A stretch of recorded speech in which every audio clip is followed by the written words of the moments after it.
Make no mistake, we are watching Donald Trump versus democracy. Trump campaign legal advisor Jenna Ellis gave up the game when she cheered the brief, perhaps unprecedented and still contested partisan deadlock over certifying the vote in Detroit.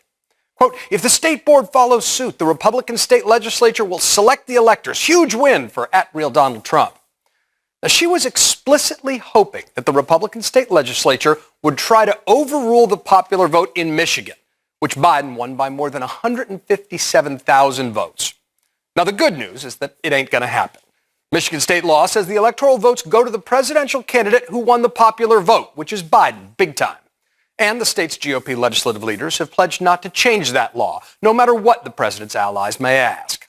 The bad news is that Ellis's statement amounts to an official endorsement of Trump campaign strategy to try to stay in power by ignoring the will of the people. Seem extreme? Well, then take a look at the latest court filing in Pennsylvania, backed by Trump lawyer Rudy Giuliani, because this isn't subtle. Quote, plaintiffs will seek the remedy of Trump being declared the winner of the legal votes cast and thus the recipient of Pennsylvania's electors. Biden won that state by more than 82,000 votes, so democracy be damned. Another stop on the rage tweet crazy train is the baseless insistence that Dominion voting systems deleted or changed more than 3 million Trump votes. Now, Georgia's recount makes it clear that the Dominion system counted the votes accurately. So, one more bogus claim down the drain. But there remains the danger that Team Trump is just trying to delay election certification to disrupt the Electoral College and cast doubt on the outcome, with a new Monmouth poll showing that 77% of Trump backers believe Biden won due to fraud. Now, this is fundamentally false, but it is dangerous for our democracy.